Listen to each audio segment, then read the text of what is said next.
할렐루야. 예배 가운데 나오신 모든 분들을 환영하고 축복합니다. 또한 온라인으로 영상 가운데 각자의 처소 가운데서 예배드리는 그곳에도 하나님의 은혜와 사랑이 가득하길 기도합니다.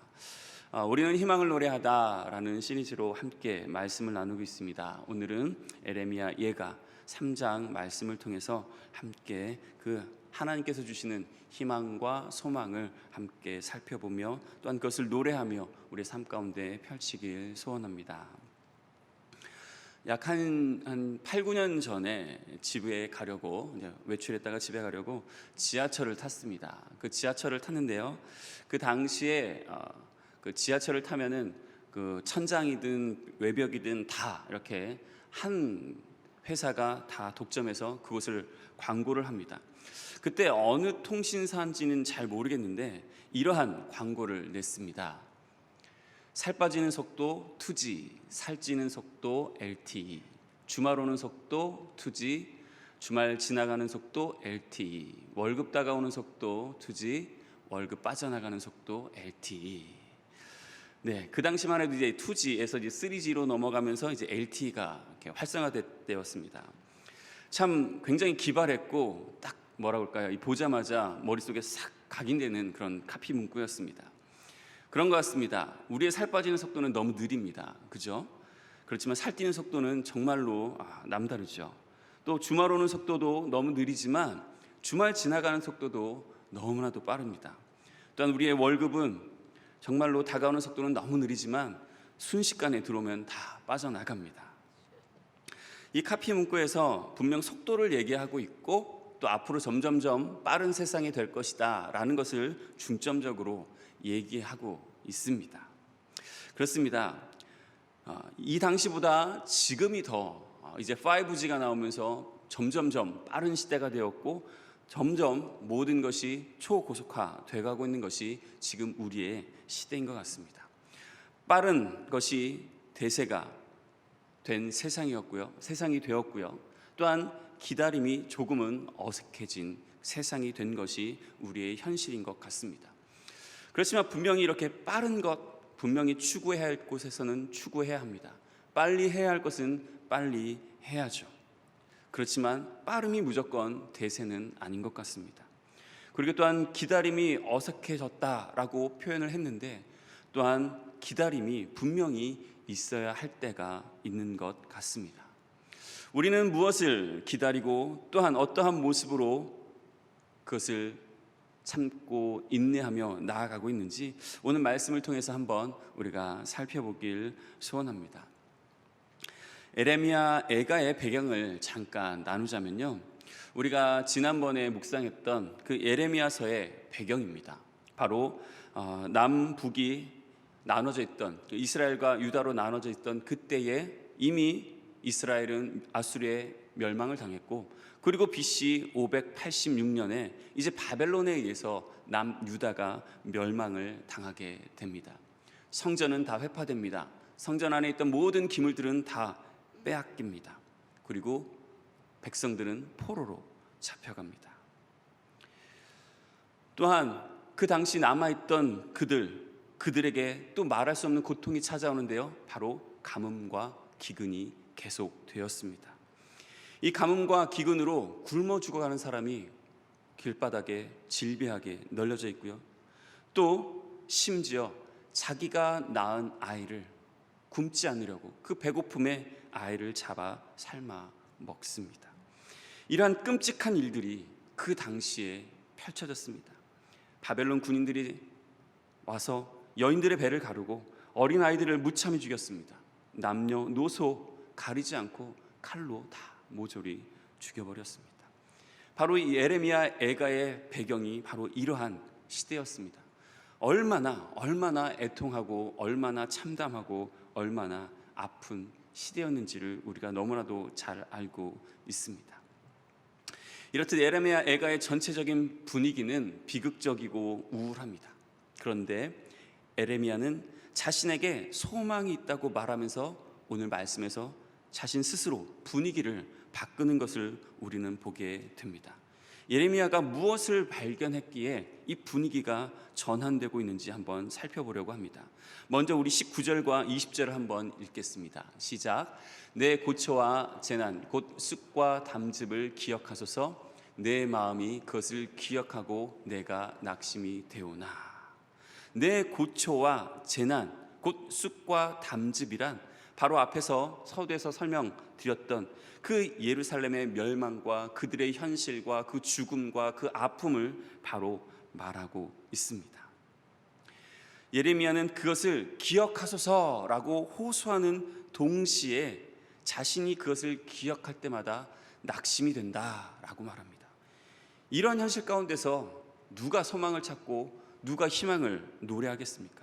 누구나 다 낙심이 될 수밖에 없죠. 그런데 21절에서 분위기가 바뀝니다. 21절 말씀입니다. 이것을 내가 내 마음에 담아두었더니 그것이 오히려 나의 소망이 되었사옴은. 이것을 내 마음에 담아두었다. 그것이 오히려 나의 소망이 되었다. 그렇다면 이것은 무엇이고 그것은 무엇일까요? 이 지시대명사가 계속적으로 나오는데 이것을 마음에 담아두었는데 그것이 소망이 되었다라고 예레미야는 말하고 있습니다. 그렇다면 이것과 그것은 도대체 무엇일까요? 먼저 22절 말씀을 봐야 합니다. 22절입니다. 여호와의 인자와 국률이 무궁하심으로 우리가 진멸되지 아니함이니이다. 그렇습니다. 바로 앞절 21절에서 말하는 이것은 바로 22절에서 말하고 있는 여호와의 인자와 국률, 그 무궁하신 여호와 하나님의 인자와 그 국률을 말하고 있는 것이죠. 또한 21절에서 말했던 그것은 바로 무엇이냐면 바로 19절에서 말했던 그 고초와 재난, 곧 쑥과 담즙을 말하고 있는 것이죠. 그러기에 21절을 이렇게 읽어볼 수가 있습니다. 무궁하신 여호와의 인자와 국률을 내가 내 마음에 담아두었더니 나의 고초와 재난 곧 쑥과 담즙이 오히려 나의 소망이 되었습니다 라고 말하고 있는 것이죠. 그 무궁하신 여호와 하나님의 인내와 그 국률, 그거를 품었더니 아무리 너무나도 어떻게 말로 표현할 수 없었던 그 고초와 재난일지라도 그 가운데서 소망을 발견하고 그 가운데서 희망을 노래할 수 있다라고 예레미야는 말하고 있는 것입니다. 사랑하는 성도 여러분, 이 예레미야의 고백을 믿으시길 소원합니다. 그 어떠한 고통과 아픔과 절망과 좌절이 우리의 삶을 짓누른다 할지라도 무궁하신 여호와 하나님의 그 인자하심, 그 국률하심을 우리가 마음 가운데 품으면 그 나의 모든 고난과 아픔 속에서 오히려 우리는 소망을 발견할 수 있는 것입니다. 희망을 노래할 수 있게 됨을 우리는 믿으시기 바랍니다. 신약 로마서 5장에서도 분명히 그렇게 말씀하고 있죠. 환난은 인내를, 인내는 연단을, 연단은 소망을 이루는 줄 알미로다. 어떻게 환난이 인내를, 또한 어떻게 인내가 연단을, 연단이 소망을 이룰까요? 그것은 바로 하나님의 주권과 하나님의 통치와 하나님의 그 무궁하신 인자하심과 국률하심을 믿는 자에게 펼쳐지는 놀라운 역사일 뿐이죠. 그렇지만 그 하나님의 인자하심과 국률하심을 무시한 채 살아가는 사람들, 또한 그것을 모르는 사람들에게 환난은 그저 죽음과 고통과 그저 애처로움밖에 되지 않을 것입니다. 그렇습니다. 그 하나님의 인자하심과 국률하심이 우리의 삶 가운데 우리가 그것을 품을 때 환난은 인내를, 인내는 연단을, 연단은 소망을 이루는 줄 믿습니다. 지금 코로나 팬데믹으로 세계가 난립니다. 그 누구도 이 팬데믹으로부터 자유롭지 못합니다. 오늘 아침에도 180 몇 번 환자가 또 청주에 발생했다고 계속 재난 문자를 받을 때마다 그 코로나가 우리를 옥죄는 것 같은 그런 느낌입니다. 하루 확진자가 500명이 계속 넘고 있고요. 이러한 팬데믹 상황 가운데 우리의 모습은 어떠한 모습이 되어야 할까요? 파도가 몰려올 때 그 파도에 빠져서 허우적대는 사람이 있는 반면, 오히려 그 큰 파도를 보고 좋아서 그 파도를 향해서 서핑을 위해서 달려가는 사람이 있습니다. 어떤 차이입니까?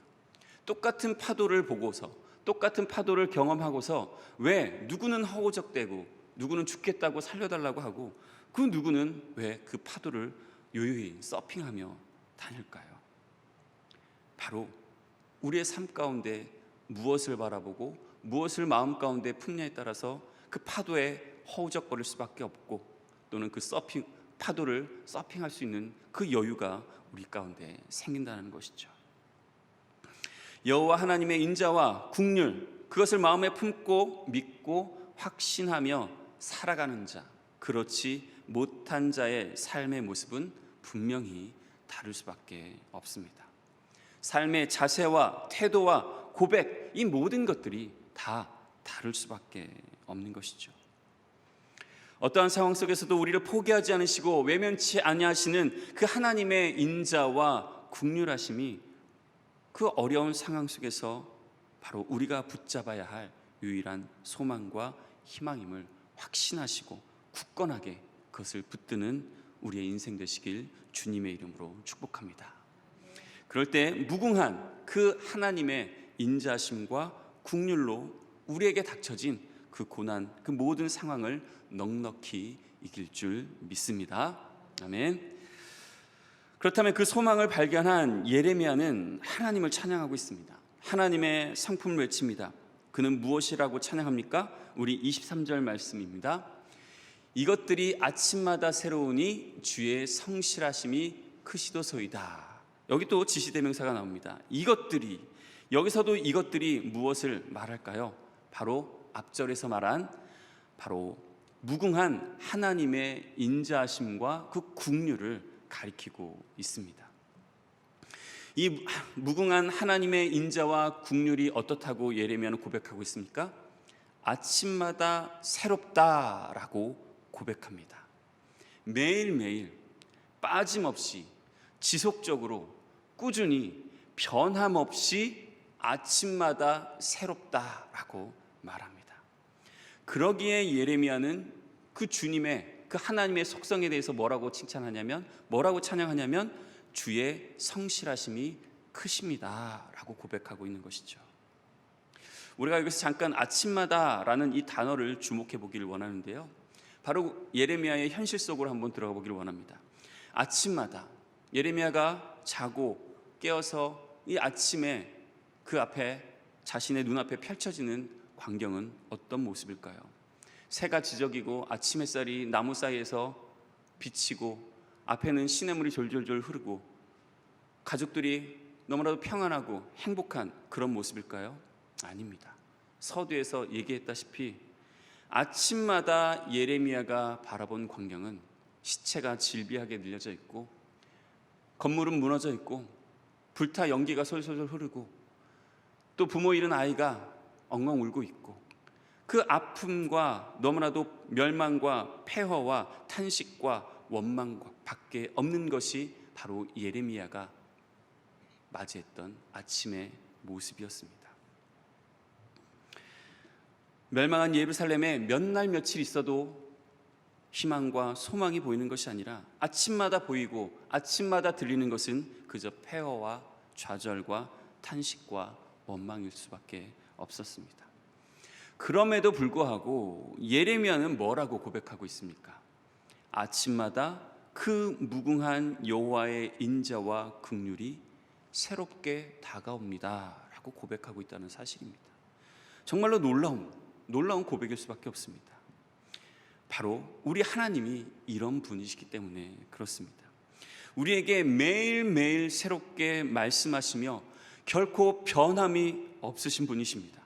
한번 작정하신 것은 꼭 성실하게 그 모든 것들을 이루시는 분이 바로 우리 하나님이신 줄 믿습니다. 믿음은 무엇입니까? 믿음에 대해서 여러 정의들이 있죠. 바로 그렇지만 우리가 여기서 살펴볼 것은 믿음은 바로 무엇을 바라보고 기다리는가입니다. 눈앞에 펼쳐져 있는 예루살렘의 폐허를 통해 절망과 아픔만 볼 것인가? 아니면 비록 이 육신의 눈으로는 보이진 않지만 아침마다 새롭게 늘 성실하게 행하시는 그 여호와 하나님의 인자하심과 긍휼하심, 그 하나님을 바라볼 것인가? 바로 그것에 우리의 믿음의 모습이 있는 것이죠. 바로 또한 이것이 우리의 신앙과 우리 앞으로의 삶 가운데 삶의 모습과 차이를 또한 만든 것입니다. 우리는 지금 우리의 삶 가운데 과연 무엇을 바라보고 있습니까? 그래서 현실 속에 펼쳐져 있는 암울하고 우울한 모습만 그저 바라보고 있습니까? 그저 원망 섞인 말만 계속적으로 듣고 계십니까? 아니면 아침마다 새로운 주의 인자와 그 긍휼하심을 바라보며 예레미야처럼 우리 주님은 참으로도 너무나도 성실하신 분이십니다 라고 고백하고 계십니까? 아침마다 우리의 입술에서는 어떠한 고백이 흘러나오고 있습니까? 한번 돌아보시길 소원합니다. 정말로 바라기는 우리 주님의 그 성실하심이 참으로 크십니다 라는 그 고백이 우리의 입술 가운데 아침마다 흘러나오길 주님의 이름으로 축복합니다. 이렇게 깊은 고통 속에 하나님의 인자와 긍휼하심과 그 성실하심을 경험한 예레미야는 자신의 심령을 향해 또한 무엇이라고 고백하며 나아갑니다. 바로 24절 말씀입니다. 내 심령에 이르기를 여호와는 나의 기업이시니 그러므로 내가 그를 바라리라 하도다. 아멘. 바로 이것이 예레미야의 다짐이며 결단이었습니다. 여기서 여호와는 나의 기업이시니 라고 말합니다. 구약에서 기업이라는 것은 바로 자신이 몫으로 받은 그 땅을 가리킵니다. 즉 자신의 삶의 터전을 말하고 있는 것이죠. 그렇다면 무슨 말입니까? 여호와는 나의 기업이십니다. 바로 하나님께서 나의 삶의 터전이 되십니다. 하나님이 나의 모든 것 되십니다. 여호와 하나님을 떠나서는 내가 아무것도 아닙니다. 도저히 살 수 없습니다 라고 고백하고 있는 것이죠. 하나님의 자녀로 이 땅에서 살아간다고 우리는 말합니다. 그렇지만 하나님의 백성으로 살아감에도 불구하고 우리의 삶 가운데는 이 고난과 어려움을 우리는 피할 수는 없습니다. 이 땅에서 펼쳐지는 이 모든 상황 가운데서 우리는 그것들과 함께 부대끼며 살아갈 수밖에 없는 존재가 바로 우리 존재이죠. 그러나 그러한 어려움과 아픔이 우리의 삶을 삼키고 우리를 짓누른다 할지라도 그럴 때에도 우리 하나님이 나의 기업이 되십니다. 나의 모든 것 되십니다. 내가 하나님 없이는 살 수 없습니다 라고 고백하며 우리가 그 하나님을 믿고 나아가야 될 것입니다. 이것이 진정 우리의 고백이 되어야 될 줄 믿습니다. 비록 우리 눈에 하나님은 보이지 않습니다. 또한 손에 만질 수도 없습니다. 그렇지만 하나님을 분명 바라보는 그 모든 사람들에게 은혜와 또한 도움의 손길을 베푸시는 그 분이심을 믿고 주님 앞에 나아가 나의 영원한 기업이 바로 당신, 바로 주님이십니다 라고 고백하며 나아가는 우리 모두가 되길 주님의 이름으로 축복합니다. 예레미야는 이 인자와 긍휼하심으로 아침마다 새롭게 성실하심으로 모든 상황 속에서 역사하시는 하나님을 경험했습니다. 그리고 그 하나님을 간증하며 선포하고 있습니다. 25절부터 26절 말씀입니다.